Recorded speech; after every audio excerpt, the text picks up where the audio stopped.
नमस्कार साथियों, मैं दलवीर मलिक। आप देख रहे हैं KB24 न्यूज। मुख्यमंत्री के ओएसडी भारत भूषण भारती ने कहा कि कुरुक्षेत्र को स्वच्छता की रैंकिंग में टॉप स्थान पर लाने के लिए हर व्यक्ति और हर अधिकारी को लेना होगा संकल्प। कुरुक्षेत्र के 7 ब्लॉक शिक्षण संस्थानों दफ्तरों को सबसे पहले बनाना होगा स्वच्छ। केडीबी कुरुक्षेत्र के 46 तीर्थों को बनाए स्वच्छ।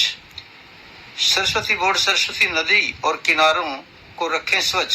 मुख्यमंत्री के ओएसडी भारत भूषण भारती ने कुरुक्षेत्र को स्वच्छ बनाने के लिए अधिकारियों का किया मार्गदर्शन। पूर्व राज्य मंत्री सुभाष सुधा, वाइस चेयरमैन सुभाष चंद्र ने भी दिए सुझाव। मुख्यमंत्री के ओएसडी भारत भूषण भारती ने कहा कि हरियाणा को देश में और कुरुक्षेत्र को हरियाणा में टॉप रैंकिंग में लाने के लिए हर नागरिक और हर अधिकारी को संकल्प लेना होगा। इस संकल्प को पूरा करने के लिए सबसे पहले कुरुक्षेत्र के 7 ब्लॉक के ग्रामीण क्षेत्र शिक्षण संस्थान, स्कूलों, बस स्टैंड, रेलवे स्टेशन, लघु सचिवालय के साथ साथ सभी सरकारी दफ्तरों के सबसे पहले स्वच्छ बनाने के लिए अधिकारियों को कमान संभालनी होगी। ओएसडी भारत भूषण भारती शुक्रवार को देर सायं लघु सचिवालय के सभागार में स्वच्छता सर्वेक्षण की जिला टास्क फोर्स की एक बैठक को संबोधित कर रहे थे। इससे पहले एडीसी महावीर प्रसाद ने कुरुक्षेत्र की स्वच्छता रैंकिंग में सुधार लाने के लिए तैयार की गई योजना पर प्रकाश डाला। ब्यूरो चीफ कुलभूषण शर्मा के साथ कुरुक्षेत्र से वरिष्ठ संवाददाता दलवीर मलिक की रिपोर्ट। आगे देखते हैं क्या कहते हैं मुख्यमंत्री के ओएसडी को भारत भूषण भारती स्वच्छता को लेकर के। देखिएगा कुछ झलकियां। जहाँ तक बात है हम ओपन डेफेकेशन की, तो हम काफी हद तक अपने प्रदेश को शौच मुक्त करने में सफल रहे। 100वां रैंक 200वां रैंक हासिल करना है तो हम नहीं कर पाए, और अब हमने 100 से 3 में आना है या 10 में आना है, बहुत बड़ा चैलेंज है। होता क्या है, जो यही तो मानसिकता समाज की है, यही मानसिकता इन सब हमारे अधिकारियों की भी है कि स्वच्छता तो केवल और केवल नगर परिषद की जिम्मेवारी है। और जब सर्वेक्षण होता है तो फिर सर्वेक्षण में सभी पहलुओं पर चर्चा होती है।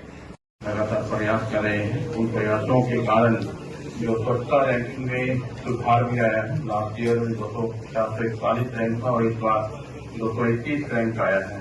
इसके लिए अधिकारी सभी बधाई के पात्र हैं और सभी के सहयोग से मैं अनुरोध करना चाहूंगा माननीय एडीसी साहब श्री महावीर प्रसाद। आज की इस district level task force committee में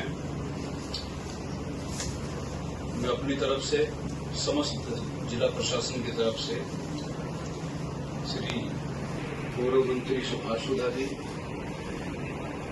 का एवं अन्य मेंबर साहिबा, इन सब का अपनी तरफ से और जिला प्रशासन की तरफ से अक्टूबर 2014 को जब इस पुण्य मिशन का शुभारंभ किया गया था माननीय प्रधानमंत्री जी द्वारा, तो इसमें 2 का लक्ष्य जो था वो 100 नंबर पे आने का था। 100वें के लिए हमने प्रयास किया था, लेकिन हम वो नहीं हासिल कर पाए। हम 200वां रैंकिंग हमने प्राप्त की है। लेकिन अधिकारीगण, माननीय मुख्यमंत्री जी का हम सब के प्रति विशेष स्नेह है, लगाव है, और उनकी इच्छा है कि जैसे अभी माननीय मंत्री जी ने भी कहा कि ये स्थान हमारा 10वां नहीं, जैसे राजेश जी ने कहा भी, मैंने पूछा है उनसे कि 10वां स्थान नहीं, हम सब सहमति से आज एक संकल्प लेकर के जाएं, जो माननीय मुख्यमंत्री जी की इच्छा है कि हम कम से कम जो स्थान करनाल को मिला है, 3रा स्थान, 2रा स्थान, उसके लिए हम प्रयास करें। अब बड़ी चुनौती है। देखो, जब हमारा सरस्वती नदी का ये जो पुल है, इसको क्रॉस करके आगे कनिपला तक कम से कम है, तो एक प्रकार से नगर की जो परिधि है, जो सर्कल है, उधर से ज्योतिषा तक मिर्जापुर क्रॉस करके वहां तक है, इधर किरमच गांव की सीमा तक है, रैक के इंजीनियरिंग कॉलेज के पीछे। तो मेरा कहने से अभिप्राय ये है कि हम सभी को आज एक संकल्प लेना है। संकल्प क्या लेना है कि कुरुक्षेत्र नगर को रैंकिंग के अंदर हरियाणा प्रांत में नहीं, पूरे देश की रैंकिंग में अगर करनाल का नंबर 4 है तो हमारा नंबर कम से कम 2 या 3 आना चाहिए, 5 नहीं आना चाहिए। तो अगर हम आज संकल्प लेंगे तो निश्चित तौर पे हम अपने टारगेट को अचीव भी करेंगे।